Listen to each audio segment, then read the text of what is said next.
23 तारीख को नहीं आ सका था, इसलिए उस न्योता को पुराने के लिए मैं आज आ गया और क्षमा भी मांगने में आ गया कि मैं उस दिन नहीं आया। मैं वादा किया था आप लोगों से कि मैं आऊंगा, लेकिन कुछ ऐसी परिस्थिति हो गई, बड़ा मीटिंग हो गया पूरे भारत भर का, तो मैं वहां रह गया, नहीं आया। इसलिए आज मैं बोला कि आप लोगों के बीच में मैं आऊंगा। तो आज आकर के मुझे आप लोगों से मिलकर के बड़ी खुशी हो रही है। आप सबको मालूम होना चाहिए, आप सबको पता होना चाहिए कि मैं इसी जगह का रहने वाला मैं भी हूँ और आपका बेटा, आपका भाई सांसद बना, आप ही लोगों ने सांसद बना। मेरे समाज के लोगों ने इस बार आगे बढ़ करके मुझे सांसद बनाने का काम किया, इसलिए आप सबको बहुत बहुत धन्यवाद, बहुत बहुत मैं आभार व्यक्त करता हूँ कि आप सभी लोगों ने अपने भाई, अपने बेटा, अपने ही खून खानदान को इस बार पहला बार इतिहास में आप लोगों ने अपने लोगों को सांसद बनाया। आपको पता होना चाहिए कि मेरे पिताजी भी कैमूर के धरती पर एक छोटा सा गांव है तराव, आप लोग नाम सुने होंगे, बेलाव से और आगे जाइएगा पहाड़ में, तो मेरे पिताजी वहीं पैदा हुए थे। 3 साल की उम्र में, बहुत छोटी बात कह करके मैं अपने बातों को खत्म करूंगा, 3 साल की उम्र में मेरे पिताजी, मेरे दादा दादी का देहांत हो गया। तो जब 3 साल की उम्र में मेरे दादा दादी का देहांत हो गया, उसके बाद मेरे पिताजी एकदम गरीबी में जूझने लगे।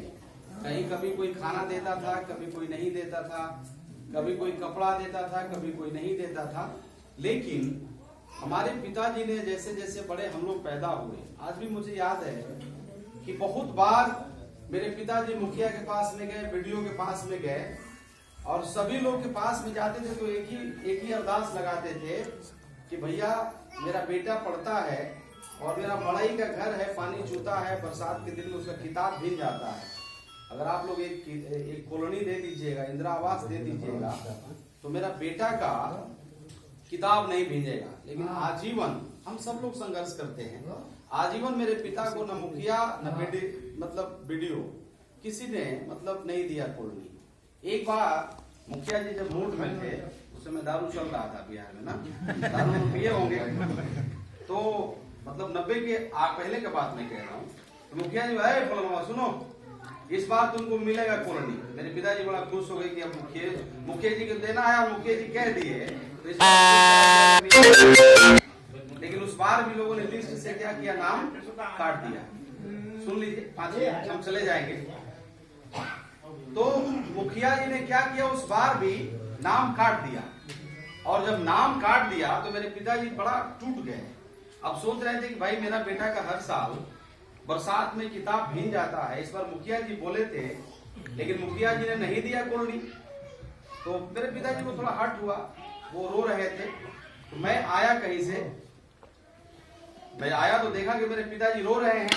मैं काहे रो रहे हैं? तो मेरे पिताजी बोले बेटा बड़ा खुशी हुआ था जिस दिन मुखिया जी कहे थे कि इस बार तुमको कॉलोनी मिलेगा, लेकिन आज हम देखें कि लिस्टवा से नमवा हम लोग का काट दिया है। उसके बाद मुझे आज भी याद है, मेरे पिताजी जरूर गरीब थे, अनाथ थे,